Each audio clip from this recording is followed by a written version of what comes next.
Hi guys, in my first video, I showed you how to create your very own Sasquatch sightings map. In this video, I'm going to show you how to analyze that map to identify some patterns and hotspots where you can go research. So the first thing that you're going to want to do is change your map to terrain mode. Although you want to use satellite while plotting your points initially, when you're looking for patterns, terrain mode is the best way to go, because this is going to tell you what kind of environment the Sasquatch are spending their time in.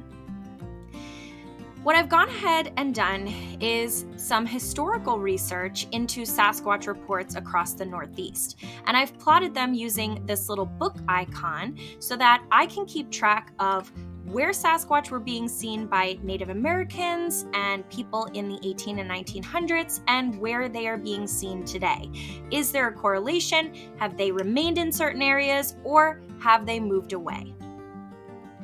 If we take a look at this area in Pennsylvania, we notice a lot of ridge lines, mountainous terrain, pine forests, tons of waterways, and you can actually see on the map that the Sasquatch are being seen in those areas the most. They're being seen along the waterways. If we take a look here, this particular Sasquatch is on top of a mountain. And if you look at these ridge lines here, they're very similar to those in the Northwest, where the Olympic Project nesting sites were discovered. Those nests were found on western-facing slopes, and at the bottom of those slopes was a major waterway. So that's the same case here in Pennsylvania. We're seeing those waterways, we're seeing those ridge lines, and the Sasquatch are in those areas. Here's another perfect example.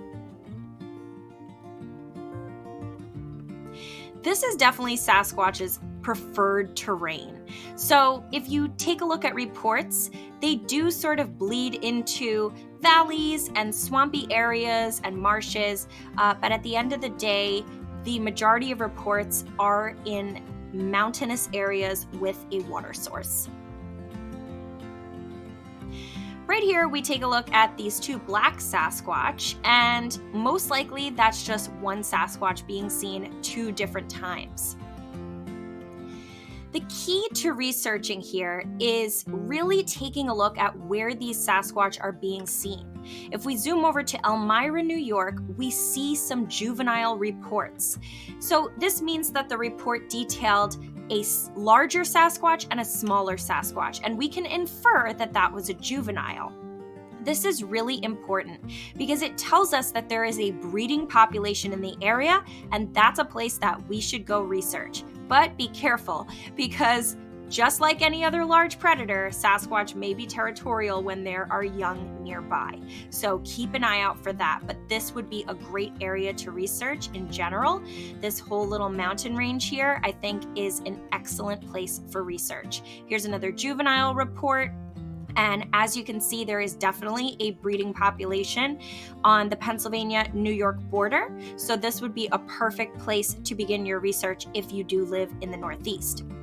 But this terrain can be found all across the country, and Sasquatch are very adaptable. So they maybe are, residing in smaller mountains here in Pennsylvania, but they're residing in larger mountains in the Pacific Northwest. It doesn't matter so much how big the mountain is, it just needs to be a mountain with a water source, and that seems to be the key for Sasquatch research. If we do take a look at the Berkshires of Massachusetts, we see a lot of reports on October Mountain, and they all took place around the same time, so we can assume that it is probably one or two Sasquatch that are the cause of those reports. If we head on up to the Adirondacks of New York, we see a lot of sightings along Lake George, including a white Sasquatch, which is really interesting. And this area is really good for research. I've been there myself, and I do quite a bit of research up there. It is an awesome area to explore. Coming over to the high peaks and the outskirts of the high peaks, we do have some more juvenile reports. So one of them is pretty old. It's from 1920. The reason that I chose not to and the little book icon and to keep it as the juvenile icon is that it is important to note that there was a breeding population in this area in 1920, and there have since been no recent reports of a breeding population. That does not mean that there isn't one, but it's just something to note. Great area for research. Now, if we come over to Vermont, here's a really cool correlation that I discovered. In 2008, a Sasquatch was seen and described to have had pink patches on its hair. The Sasquatch was about 8 feet tall, and the witness observed splotchy pink patches on its back. Now, this is really interesting because, as you can see here, that sort of aligns with a 2010 report that was actually featured on Finding Bigfoot of a trail cam photo of a Sasquatch with patches on its back. So if we measure the distance between these two Sasquatch, we see that within 2 years, that Sasquatch definitely could have covered that ground. So this is a perfect example of how just because there are 2 sightings on the map does not mean that there are 2 Sasquatch. This is very likely the same Sasquatch with those identifiable hair patches on its back traveling within that region. Super interesting. And these are the types of patterns that we really want to be identifying. It's very important that we zone in on these and we figure out why the Sasquatch was in that area, why it traveled to the other area. And something like missing hair patches is a perfect identifier to say, hey, this is not 2 Sasquatch. This is 1 Sasquatch that we can now track across a general area. Lots of great reports on this map, some really interesting ones. One that comes to mind is from the High Peaks Wilderness, and we're going to get to that in a minute. But for now, we're taking a look at a couple of darker Sasquatch that were seen around the same area, and a white one that was seen 10 miles apart. So this can definitely be the same Sasquatch looking at those dates. And it probably is, right? What are the odds of there being 2 white Sasquatch in an area? It's probably more that there is 1 white Sasquatch being seen 2 times. Remember, Sasquatch is a huge predator and they cannot deal with too much competition. They definitely need to have dominance over their area. Now, if we take a look at New Hampshire, there are some really, really interesting findings here. So look at how many gray Sasquatch have been reported in New Hampshire. This is by far the largest number of gray Sasquatch that I've seen across any state that I've documented so far.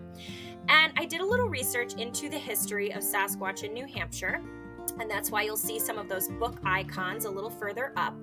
Actually, the indigenous legends describe a grayish, large, hair-covered creature.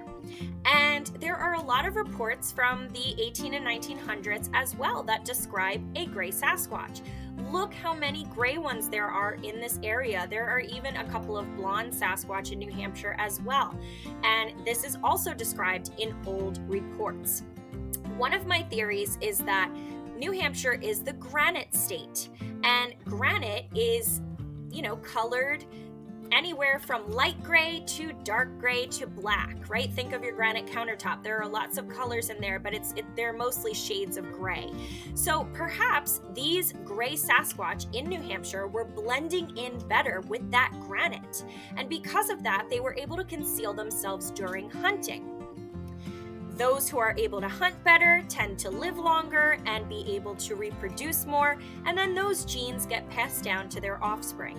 So it could be that being gray is an advantage in the granite state, which is why we see more reports of gray Sasquatch. It also could be a coincidence, but I do find it highly unlikely because there are so many gray ones reported there as opposed to the other states I've covered. But I'd like to explore some more states first just to validate that hypothesis. But really interesting findings here. It's really incredible that maybe in one state there are more brown or black Sasquatch, but in another state there could be more gray or white ones. That's actually something I had never thought about before, and this map is definitely making me think twice on that.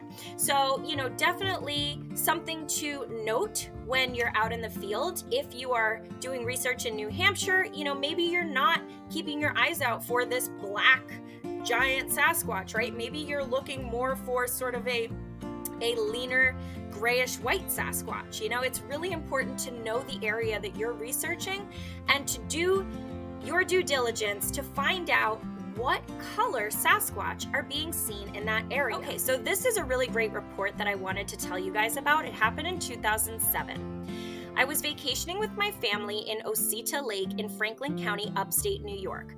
We have a small cabin there for many years, and I have seen a lot of different wild occurrences over that time span.